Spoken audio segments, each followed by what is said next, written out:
செம்மணி என்று சொல்லும்போது உங்களுக்கு ஞாபகத்துக்கு வர்றது என்ன? ஆனால் அந்த அத்துமீறி செயல்பட்டாங்க அப்படிங்கிறது தான் எழுப்பு. என்னன்னு கேட்டால் சும்மா கொண்டு போய் அங்கே புதைச்சிட்டு போவாங்களா? இந்த அகழ்வாராய்ச்சியில் அந்த முடிவு வந்து ஒரு எந்த அளவுக்கு அந்த முடிவு வந்து சாதகமாக அமையும்? உண்மையாக இதுதான் நடந்துச்சு அப்படின்னு சொல்கிற அளவுக்கு யாரும் இல்லை. யாரும் அந்த நிலையில் இல்லை. நெருக்கடியான நிலைமைகள் இருக்குது. அந்த நெருக்கடியான நிலைமையில் யாரும் உண்மையை சொல்ல பயப்படுவாங்க. இந்த ஒரு இனப்படுகொலை சம்பந்தமாக நிறைய ஆதாரங்கள் காணப்படுது. ஆமாம். இருந்தும் இன்னும் தமிழ் மக்களுக்கு ஒரு முடிவு கிடைக்கலண்டா இதை வந்து ஒரு சர்வதேச ரீதியில் கொண்டு போக முடியுமா? இப்போ நம்ம யோசிக்கணும். அடே அங்கே சுட்டாங்க, இங்கே சுட்டாங்க, இப்படி சுட்டாங்க, அப்படி சுட்டாங்கங்க. அப்போ யார் சுடுறதுன்னு பிடிக்கணுமே. முதல்ல யார் தான் பிடிச்சது?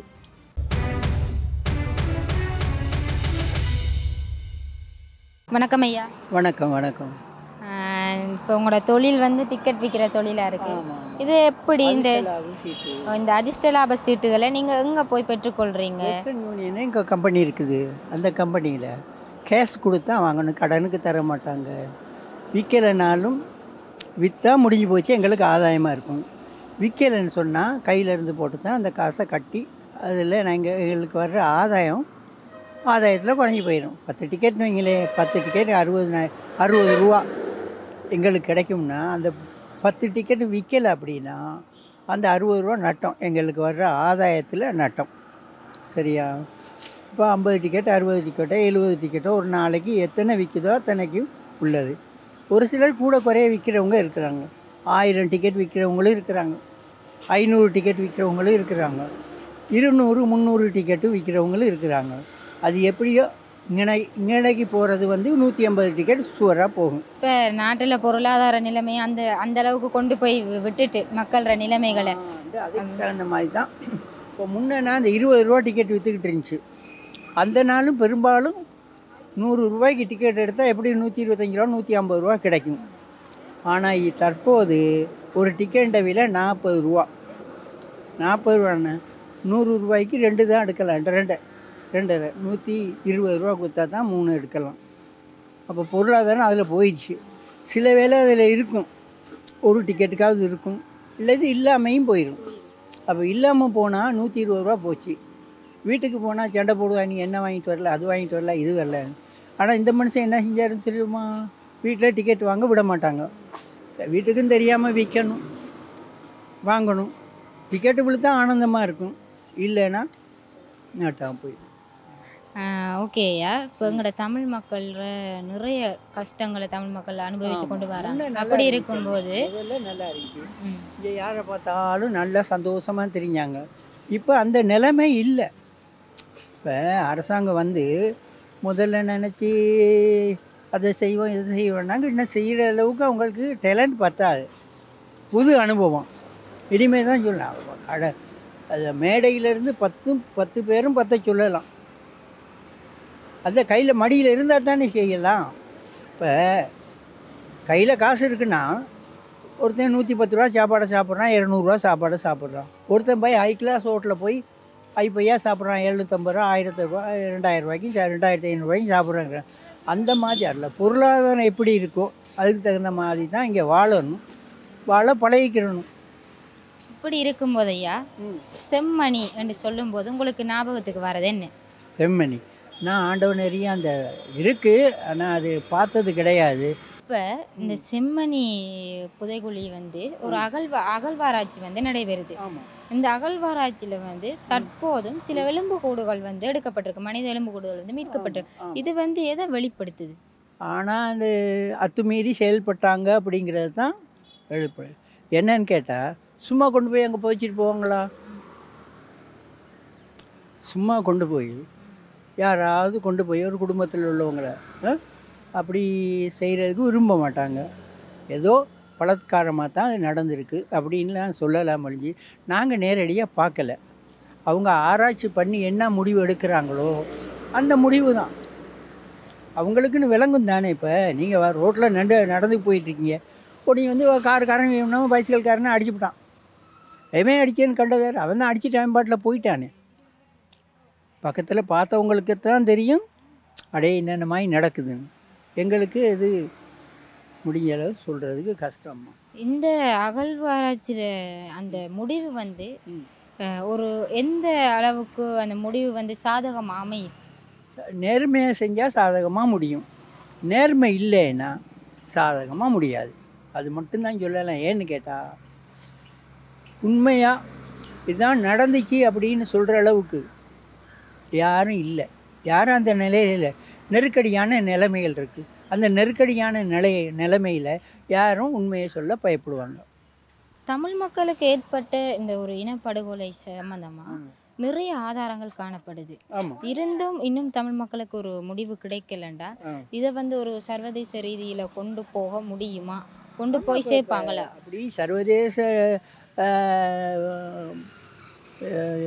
சர்வதேசத்தில் உள்ளவங்க அது நேர்மையாக செஞ்சாங்கன்னா அதுக்கு நம்பகரமான தகவல் கொண்டு போய் கொடுத்தா, ஆனால் அவங்க ஏற்றுக்கொள்ள தான் வேணும். இப்போ பொய் சொல்கிறவங்க வந்து அது பொய் சொல்லிட்டு போக மாட்டாங்க தானே. பார்த்தவங்க, அறிஞ்சவங்க, கண்டவங்க எத்தனையோ மனிதர்கள் இருக்கிறாங்க. நேர்மையாக நடக்கக்கூடியவங்க இருக்கிறாங்க. காசு வாங்கி போட்டு நடக்கிறவங்களும் இருக்கிறாங்க. மறைக்கணும் அப்படின்னு சொல்கிறவங்களும் இருக்கிறாங்க. இன்றைக்கி மறைக்கலைன்னா எங்களை உயிர் போயிருமே அப்படின்னு பயப்படுறவங்களும் இருக்கிறாங்க. அந்த மாதிரி சூழ்நிலையில் அவங்க எப்படி சொல்லுவாங்கங்கிறது நம்ப முடியாது. உண்மையை தான் சொல்கிறாங்க அப்படின்னு. ஏன்னா பயந்து தானே சொல்கிறாங்க. யாருமே நேர்மையாக பேசிட முடியாது. இன்றைக்கி உள்ள சூழ்நிலையில் பேசிட்டு போனால் அங்கே போயில இங்கே வந்து சுட்டு கொள்றதுக்கு ஏன் அவ்வாறான ஒரு சூழ்நிலை ஏற்படுது? இப்போ அரசாங்கம் வந்து தமிழ் மக்களுக்கு ஆதரவாக இருப்போம் என்று சொல்லியும் கூட இவ்வாறான ஒரு அவல நிலையே ஏற்படுது. அது நம்ம அரசாங்கம் சொல்லிச்சு. அந்த மாதிரி நடைமுறையில் இருக்கா? இப்போ நம்ம யோசிக்கணும். அடே அங்கே சுட்டாங்க, இங்கே சுட்டாங்க, இப்படி சுட்டாங்க, அப்படி சுட்டாங்கங்க. அப்போ யார் சுடுறதுன்னு பிடிக்கணுமே. முதல்ல யார் தான் பிடிச்சது அப்படிங்கிற ஒரு தெளிவு இல்லாமல் இருக்குது. யாருன்னு சொல்கிறது? இப்போ நாங்கள் இங்கே பேசிக்கிட்டு இருக்கோம். என்னையை சுட்டா உங்களுக்கு தெரியுமா? அந்த மாதிரி சூழ்நிலை தான் இப்போ இருக்குது. அதனால அது உண்மையை சொல்கிறதுக்கு பயப்படுது, சனங்கள் பயப்படுது. வேறு ஒன்றும் இல்லை. நன்றி ஐயா. நன்றி.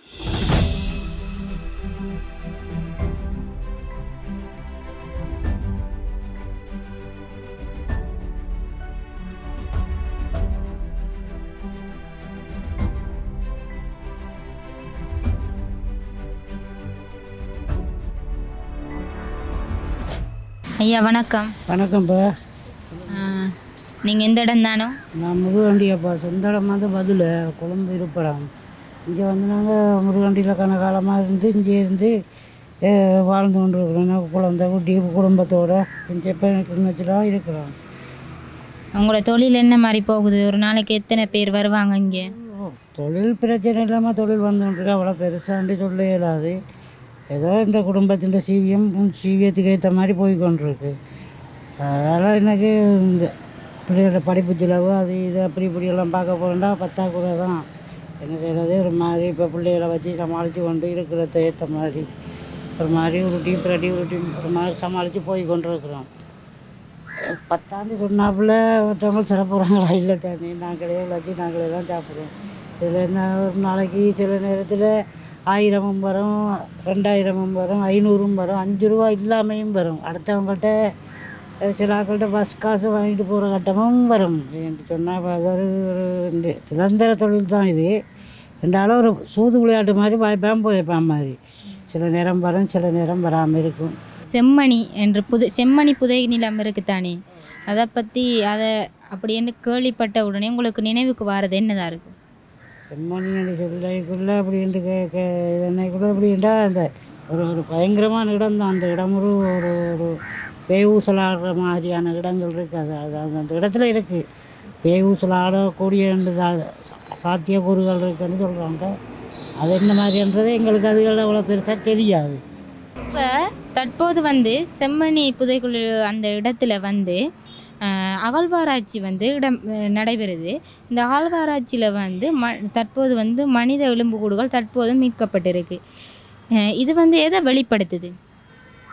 இந்த மாதிரி வந்து நான் அதெல்லாம் அதுகளெல்லாம் எனக்கு அவ்வளோ பெருசாக விளங்காது. எனக்கு அது செம்மணியை பற்றி தெரியாது. ஏன்னா நாங்கள் செம்மணி வந்து யாழ்ப்பாணம், நாங்கள் இருந்து கிளிநொச்சி மாவட்டத்தில் இருக்கிற செம்மணியை பற்றி சொல்கிறத கேட்குறவங்களுங்க அதை பற்றி தெரியாது எங்களுக்கு.